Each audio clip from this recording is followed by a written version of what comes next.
สบายดีพี่น้องบดสกูสกลเนาะมื้อนี้กับปานจะพาทุกคนมาเบิ่งบอนปกครองของคนญี่ปุ่นสมัยก่อนอยู่เกาหลีใต้พี่น้อง500 ปีหลังเนาะนี่อันนี้จะเป็นเฮือนศาสตร์ของคนญี่ปุ่นสมัยก่อนพี่น้องที่เขาเจ้าปกครองเนาะเดี๋ยวนี้อันปลดปล่อยไปแล้วเป็นของคนเกาหลีใต้แล้วพี่น้องเนาะแต่ว่ากับปานจะพาทุกคนมาเบิ่งเนาะนี่สไตล์คือประเทศญี่ปุ่นเลยพี่น้องเห็นบ่แต่ว่ามื้อนี้เสียดายพี่น้อง บ่เสียดายดอกอุกใจเรื่องฝนพี่น้องอันนี้ก็จะเป็นเป็นวัดญี่ปุ่นพี่น้องเนาะคือไปถึงคนละอันนี้จะเป็นทางทางเข้าพี่น้องโอ้คนมาโคตรหลายพี่น้องโอ้ยฝนพี่น้องเลยมองคนอื่นมีแคนโฮมพี่น้องเห็นป่ะอย่างเป็นแถวเป็นขบวนพี่น้องกำปั้นแมงเปียกเบิดเลยเสียความรอดพี่น้องแต่ว่าเป็นย่างพี่น้องเนาะแต่ว่ามีภาพดีๆมาฝาก FC บดสกูสกลเนาะเราก็เราชมเนาะจะไปสู้พี่น้องโอ้ยเมื่อเที่ยวมันนี่ลุกขึ้นเว้ย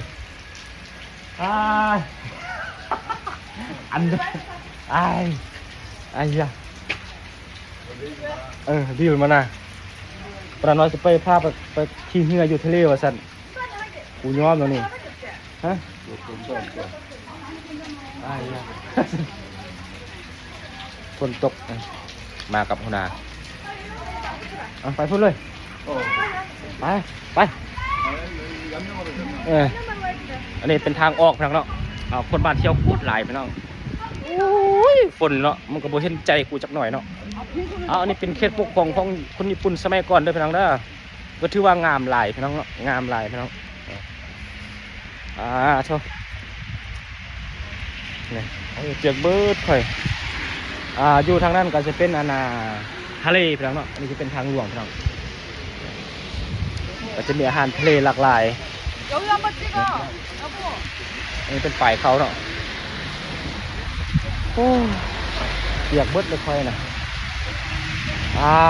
มันจะไม่ได้ผิดหวังพี่น้องแต่ว่าเป็นย่างพี่น้องเรามีภาพดีๆมาฝาก FC ไปอะไรต่อพูดหน่อย타고 줄로 가서 얌얌하자. 레인 길은. ไปอย่าสบายจะข้ามทางพี่น้อง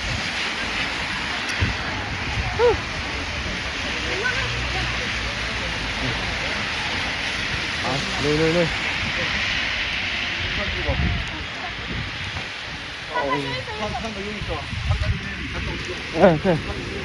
โอ้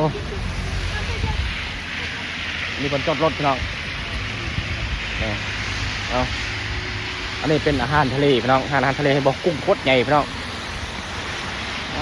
ดูเถอะ